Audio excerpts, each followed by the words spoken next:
Napoli fans around the world, welcome to Napoli Talk, guys. We are one day away from the start of a new season, a season where Napoli will have to go in and defend their title. And it's exciting, guys. We have lots of new players into the team. The mercato is still wide open for us, and there's a lot of new faces in the other teams, new coaches, new players. Some teams got stronger, some teams got weaker. We will go over all the predictions in this video. What we will also go over very briefly for 2 minutes is the game against Sassuolo that's coming up, the first game of the season, guys. It will be packed with Napoli fans. I think Sassuolo is a good team. It's a good test because they've got guys like Pinamonti, Berardi, Lauriente, Kone. All these guys are established players, and it will be an exciting game, and it's good to just get this out of the way early because look, we have not had the best of luck against Sassuolo in recent years. We did have some tough games, and I feel like, just getting this out of the way, first game of the season, I think it's a great place to start. Hopefully, guys, we get the 3 points and we start off strong. I'm sure the guys will be super motivated, and this is a huge chance for Luca. And I think if he does well in these first two games, there's a real chance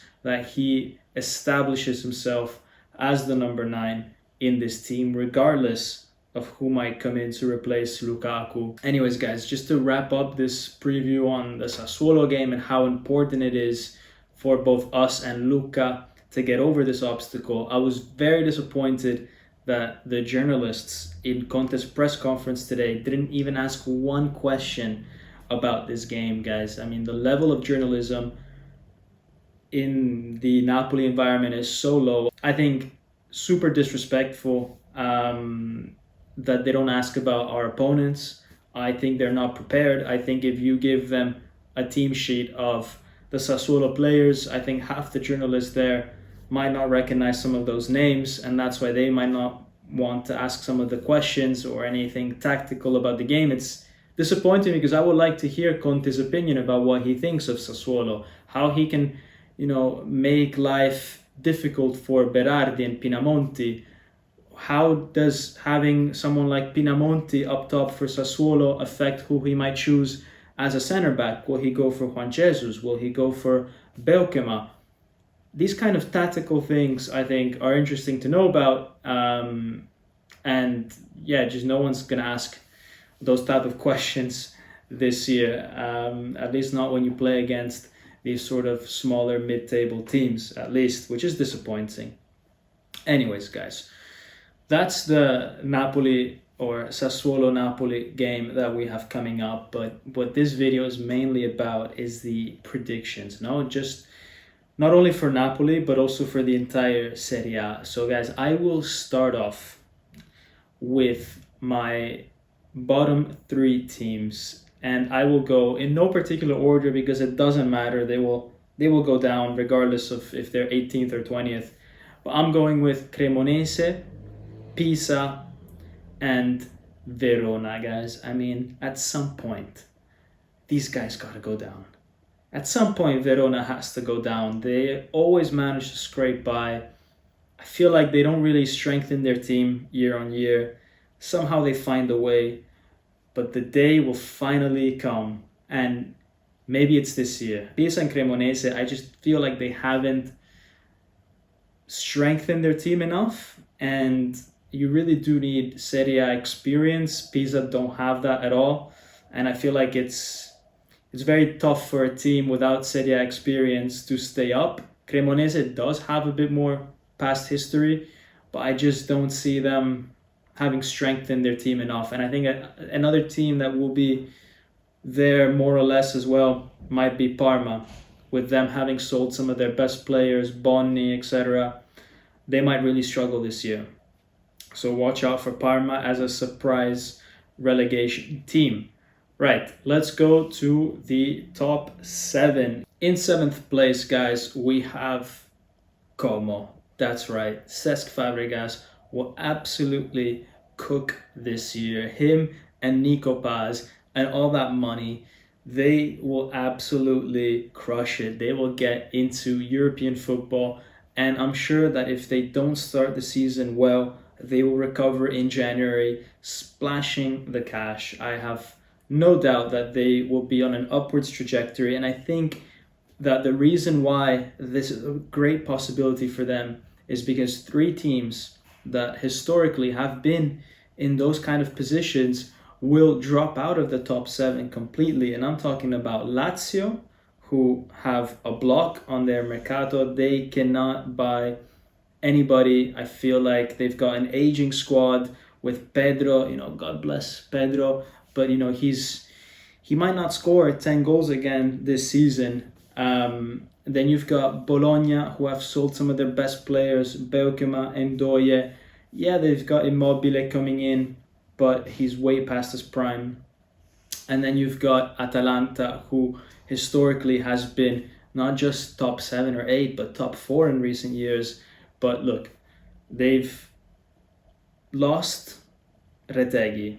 They are losing / will lose Lookman. And even if they don't, let's see with what kind of spirit he starts this season. And most importantly, guys, Gasperini has left, has joined Roma. And in comes Ivan Juric. This guy, he must have the best agents in the world because he is a disaster in recent years. And yet he's always able to find a new job and somehow has upgraded to Atalanta, which is insane to me.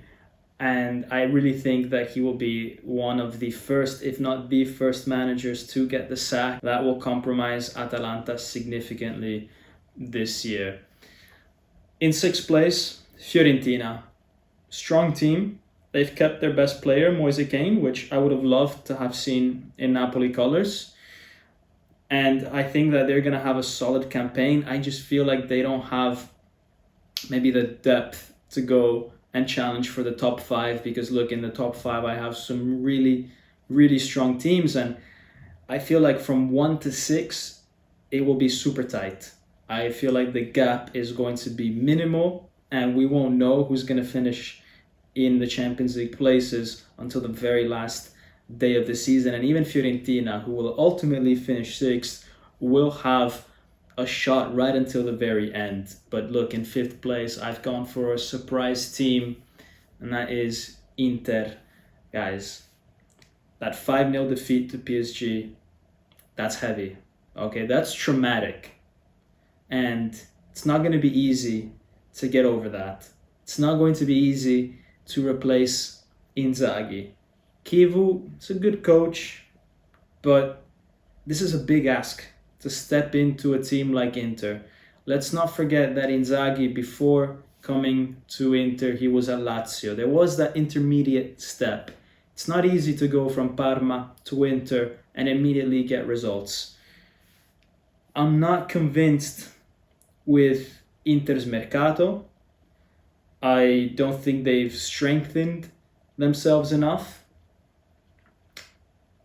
And that defeat to PSG is a significant blow, I think, to their self-esteem, to their confidence.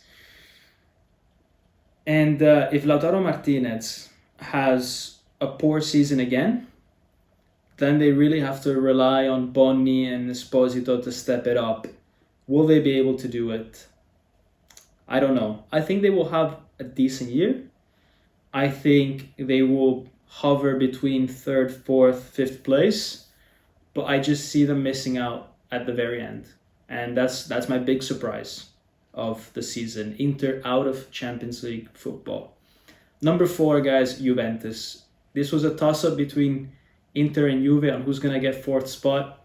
In the end, I think the firepower that Juventus has up top will propel them into the Champions League football. Kolo Muani, Jonathan David, Vlahovic, there's goals in them. And I know what you're saying. Vlahovic, really? Yeah, I think the guy cannot be that bad for so many seasons in a row. So that's my big surprise with Inter getting knocked out. That leaves Napoli, Milan, and Roma, guys. This may be a shock to some of you because Milan and Roma were not in the top 4 last season. But look, Roma absolutely cooked from Christmas onwards last season. They were the team with the most points. I think that they brought in some interesting players, Bailey, Ferguson, and Gasperini. He knows how to get the best out of his front men, and I feel like this year is the year of Sule. I think he's an absolute baller. I think he will cook. I think he will produce some magic. And look, Gasperini, guys, he's a great coach, and with a little bit of help with the magic potions, you never know what this Roma team can do. So for me, Roma third place. That leaves Napoli and Milan for the top two. I think it will be tight. I I think this is a very intriguing battle between what I think are the best two Italian coaches at the moment, better than Ancelotti and all the others, Allegri and Conte. I cannot wait for the press conferences that these two will have. I think it's going to be a very interesting battle on and off the field between these two coaches that have so much shared history.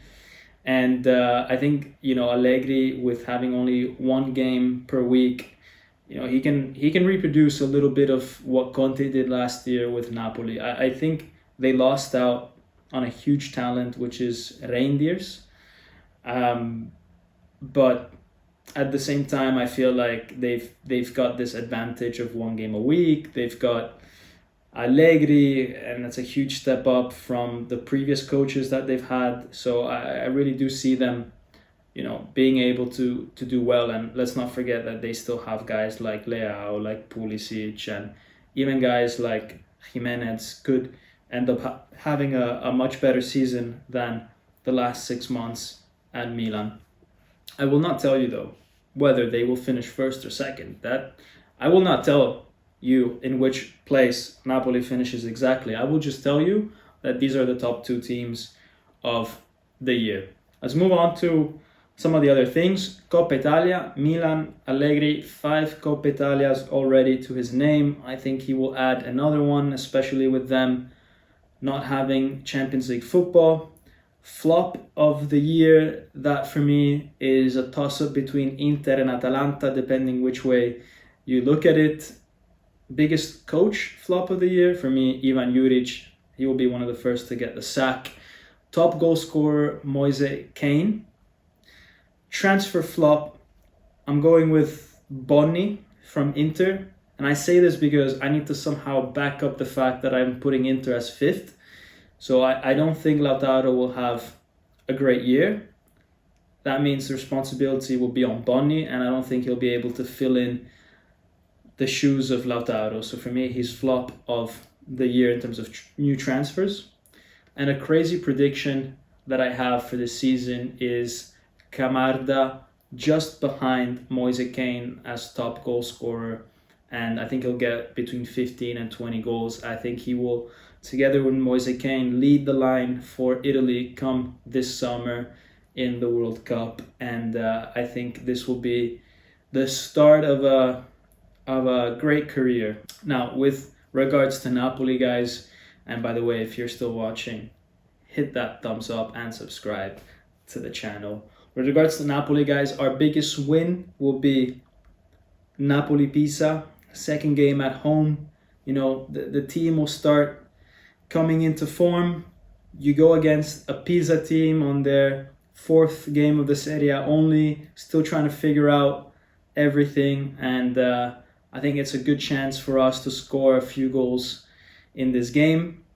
Our top goal scorer, I'm going to put my trust in Luca. I feel like I was a bit harsh on him in recent weeks, and I didn't think he would play a lot, but with Lukaku being injured, he has a chance to do well. I think he's going to take it, and I think he's going to score maybe 15 goals in the Serie A this season. So I think he's going to be our top goal scorer. Top assist man will be De Bruyne. Our MVP will be De Bruyne. Not just our MVP, but the Serie A MVP will be De Bruyne. I think he's going to bring a level of class that we haven't seen in a while. Our starting goalkeeper for most of the games, I think, will be Milinkovic-Savic. I think Conte has expressly wanted him there. So I think he will play most of the games. We do have to watch out though, because they are such different goalkeepers, him and Meret. We saw it in the friendly against Olympiacos that Milinkovic went way out of his goal to try to get the ball. It caused some confusions with the defenders and we conceded a goal. So they've got very different styles. The defenders have to get used to it. They have to adapt. I'm sure that these kind of things will be ironed out on the training field. But I do think he's going to start most of the games. I think we will end the season with 84 points. And we will reach at least the quarterfinals of the Champions League. Guys, put it down in the comments below if you agree to these predictions. And guys, enjoy the next 9 months. Enjoy having your mood be completely affected and dominated by this group of people that play for Napoli. And guys, as always, Forza Napoli sempre. Ciao.